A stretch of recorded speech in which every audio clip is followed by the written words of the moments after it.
Section 1. You will hear a conversation between a customer and a booking officer at a theatre. First, you have some time to look at questions 1 to 4 on page 2.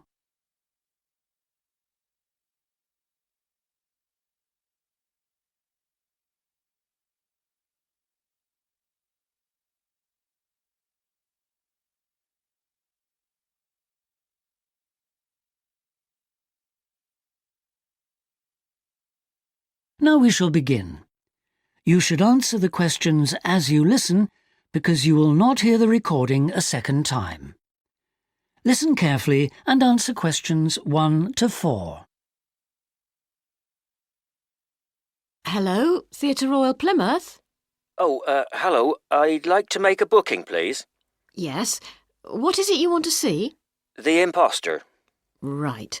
And which day did you want to come? Friday the 25th. Just a moment and I'll check availability on the computer. Oh, sorry, we're fully booked for that performance. Oh dear. What about the following day then? The 26th? Yes, that's okay. We've got 2 performances on that day, one at 3:30 and one at 7. Which would you prefer? Oh, the later one, please. How many people? Well, there are 4 of us. Are there any concessions? Any children? Oh, I'm not sure. My daughters are 15 and 12. Do they get concessions? Only the 12-year-old, I'm afraid. So that's 1 child and 3 adults. Any idea where you'd like to sit? Stalls or circle? Tickets for the stalls are a bit more expensive. £12 for adults and £8.50 for children. The circle costs £10.50 and £6.50. Do you get a good view from the circle? Oh, yes. And in fact, we've got some seats left at the front, if you'd like those. Right. We'll go for those then. Right, that's seats A21 to 24 then. They're very good seats. That sounds fine. So let's see, that comes to £38 altogether for the tickets. How do you want to collect them? Shall I put them in the post? They'd be sent today by first-class mail and there'd be an additional charge of £1 to cover postage and administration. Or do you want to get them from the box office yourself? Oh, yes. Could you send them, please? No problem. That'll be £39 altogether. Before you hear the rest of the conversation, you have some time to look at questions 5 to 10 on page 2.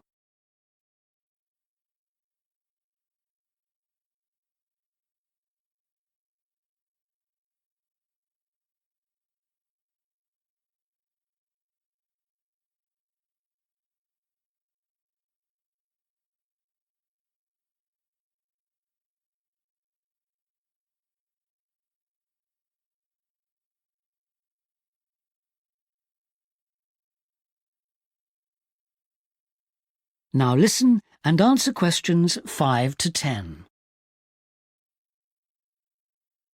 Could I just take your card details? What kind of card is it? Visa? Switch? MasterCard. OK. And the number? It's 3290 5876 4401 2899.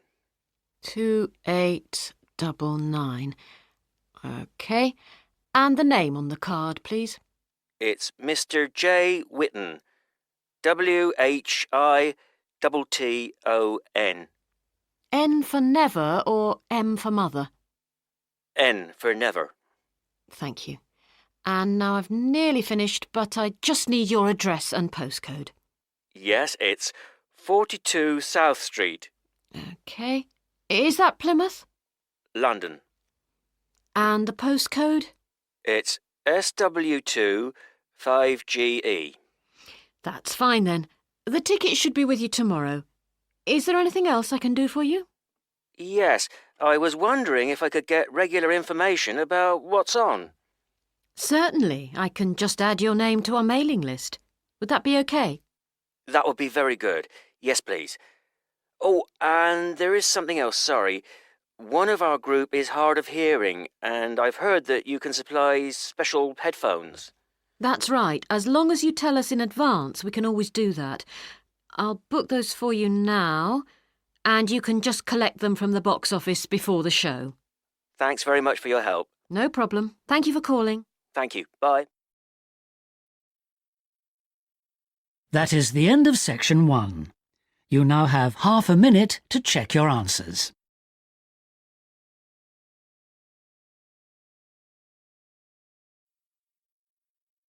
Section 2. You will hear the organiser of a rock festival talking to the exhibitors and performers at a planning meeting. First, you have some time to look at questions 11 to 17 on page 3.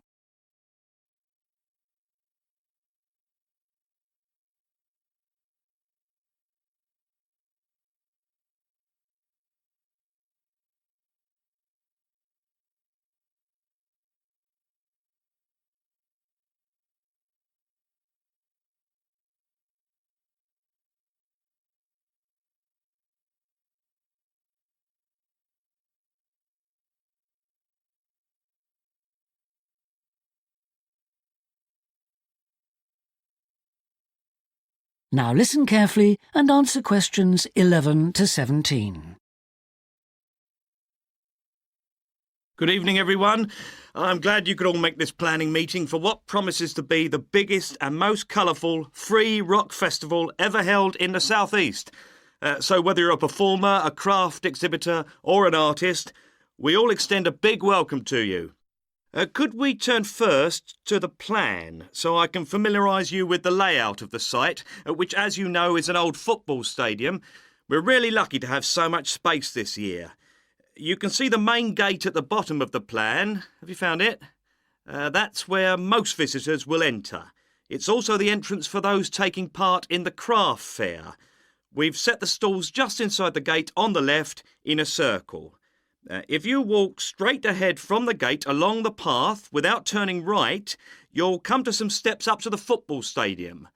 On the left of the steps is the fringe stage. This is for alternative artists. They include folk singers, poets and other acts which are more suited to a smaller stage. And they should also enter by the main gate. On the opposite side of the steps is a restaurant, and adjoining that is the main festival information point. Here you can get extra programmes and up-to-the-minute information about events, and you can discuss any last-minute problems, although we hope everything will be running smoothly when the festival opens. Coming back to the plan, you go up the stairs to the stadium. The entrance for the rock bands is on the far side, and on your right is the main stage, which will have powerful illumination and amplification throughout the weekend. There will probably be TV vehicles adjacent, that's in this area only, for recording purposes. If you look at the outside of the plan, you can see a third gate for exhibitors, opening onto a side path. A little way down the path, before you get to the trees, is the building where the art exhibition's being housed. Then, finally, there's just one more building marked on your plan, quite near the main gate. It's divided into lock-up garages, so I hope you now feel quite familiar with the main festival area. Before you hear the rest of the talk, you have some time to look at questions 18 to 20 on page 4.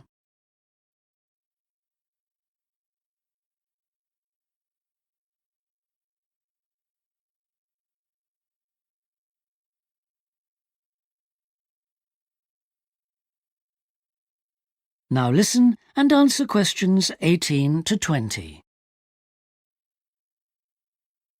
We also hope that you'll have received your welcome pack.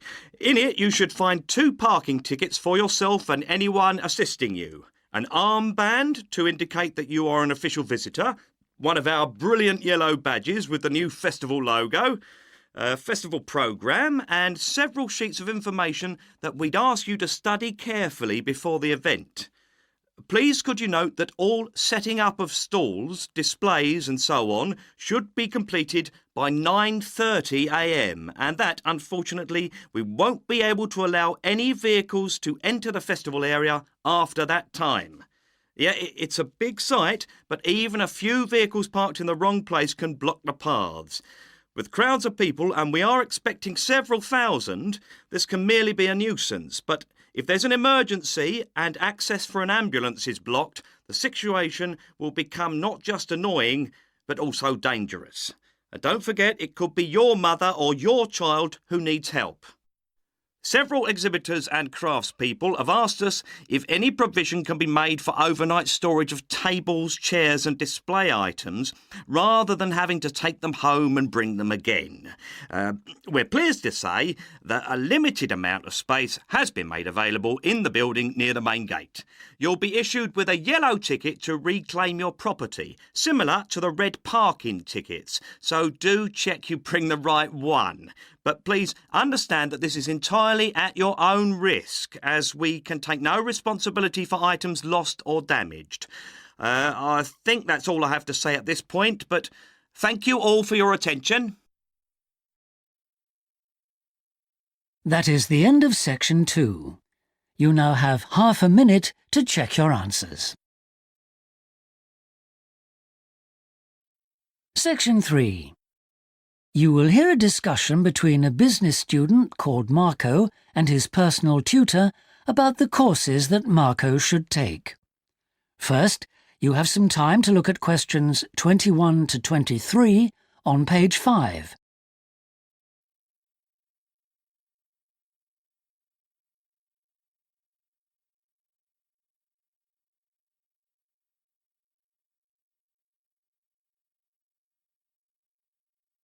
Now listen carefully and answer questions 21 to 23. Hi, Marco. Come in. Thanks. I've got a bit stuck trying to select courses for next semester. Could you help me, please? Of course. Sit down. Oh. First of all, most people just go for the areas of business that they're interested in. But even if something doesn't look very stimulating, it's important that you can use it once you get a job. It's not much good choosing areas that aren't going to be helpful later on. Right. I want to go into management, so I'll need to think about that. And should I start specialising in a particular area yet? I don't think that's wise at this stage.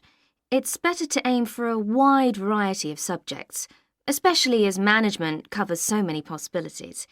You shouldn't be limiting your choices for later on. Yes, I see. You should also look at how the course is made up. Will you have regular seminars and tutorials, for example, as well as lectures? OK. Some of the lecturers are quite big names in their fields, aren't they? Mm-hmm. Should I aim to go to their courses? Well, remember that the lecturers who aren't well known may still be very good teachers. I'd say we have a consistently high standard of teaching in this department, so you don't need to worry about it. Before you hear the rest of the discussion, you have some time to look at questions 24 to 30 on pages 5 and 6.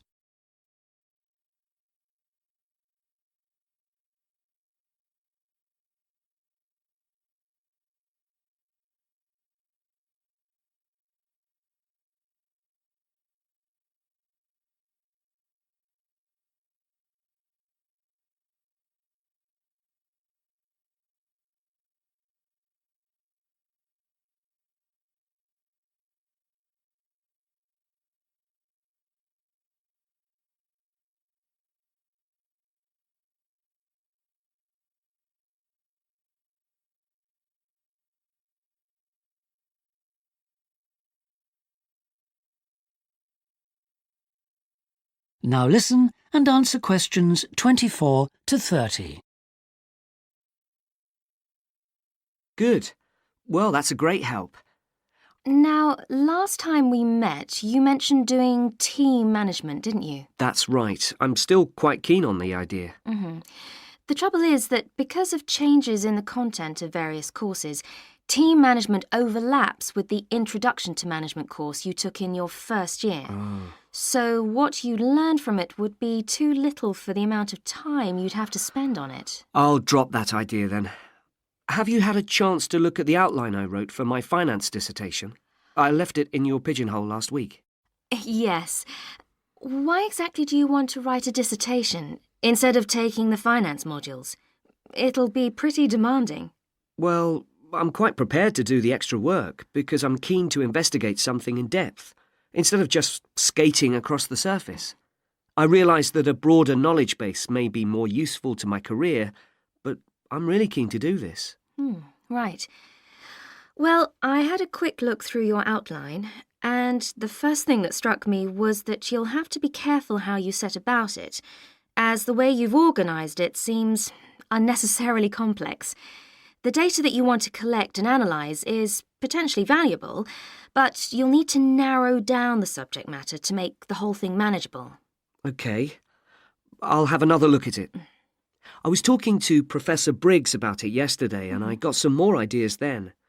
For part of the dissertation, I was thinking of trying to persuade finance managers from 3 or 4 companies to let me ask them about their company finances.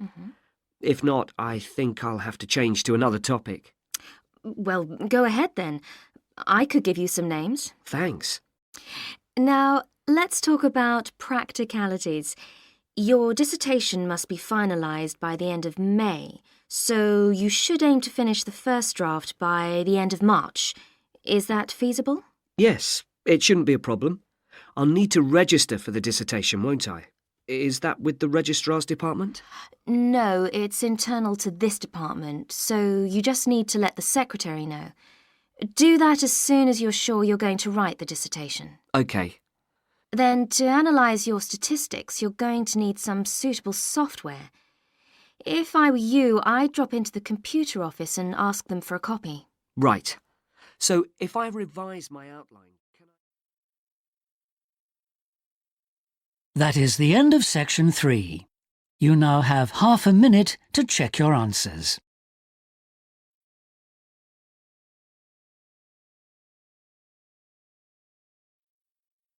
Section 4.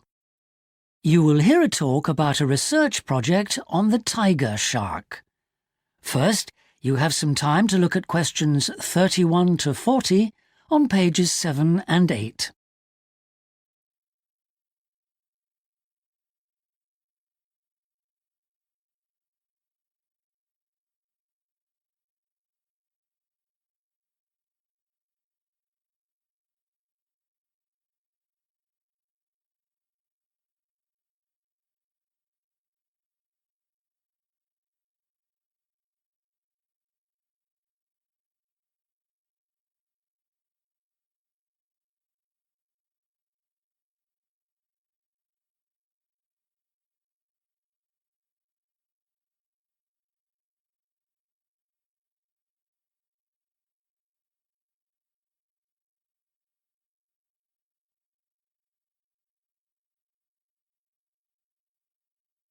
Now listen carefully and answer questions 31 to 40.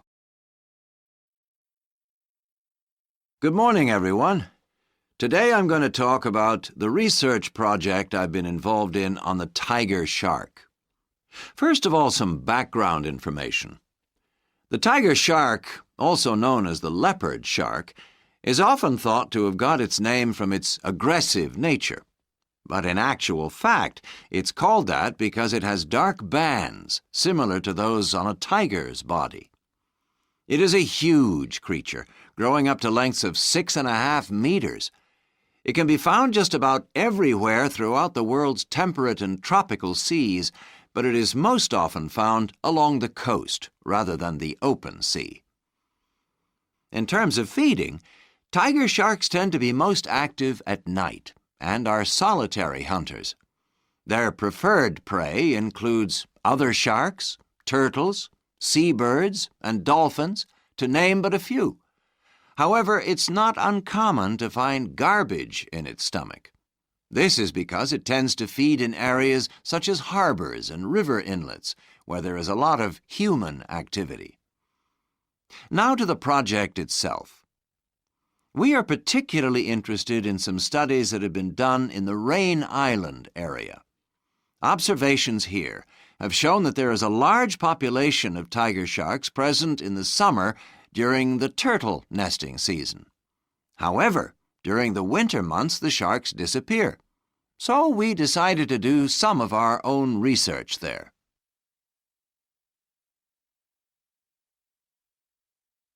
The first step was to tag a number of sharks so that we could follow their movements. To do this, we first needed to catch the sharks. Early in the morning, we baited lines with large bits of fish and set them in place. These lines were then checked every 3 or 4 hours. If no sharks were caught, the baits were replaced. Once a shark had been caught on one of the baited hooks, it was pulled in close to the boat and secured so that we could carry out a number of brief activities to aid our research. This usually took no more than about 10 minutes and was carried out as carefully as possible to minimize any stress to the shark. Each of the tiger sharks that we caught was measured and fitted with an identification tag, and also a small amount of tissue was taken for genetic studies. For some larger sharks over 3 meters long, we also inserted into the belly a special acoustic tag capable of sending satellite signals, while on other large sharks we attached a camera to the dorsal fin to enable us to study the behavior and habitat use of the sharks. After this, the shark was released, and we were able to follow its movements. So what was the purpose of all this tagging? Well, while we were already familiar with some aspects of the tiger shark's behavior and food sources, what we hoped to do in this project was to see exactly what factors affected the migration patterns of tiger sharks and whether it was, in fact, food, weather, and reproductive needs. These are some of our findings. On February 21st, a large female shark, whom we named Natalie, was attracted to our research boat at the northern tip of Rain Island and fitted with one of the satellite tags I've just mentioned. No transmissions were received from Natalie between April 2nd and April 29th, indicating that she didn't surface to feed during this period. The area in which she was last reported is very shallow, suggesting that she may have changed her feeding preferences during this period to focus on prey found on the sea floor. We also made a number of other discoveries, thanks to the various transmitters we used. It seems that tiger sharks move back and forth between the ocean floor and the surface quite often. This may help the sharks conserve energy while they swim, but it probably also helps them hunt, since this movement back and forth maximizes its chances of not being detected by its prey until the last minute. So far, our findings have not been conclusive. However, we have gained some very interesting insights into the behavior of tiger sharks and are now hoping to develop our research further. That is the end of section 4. You now have half a minute to check your answers.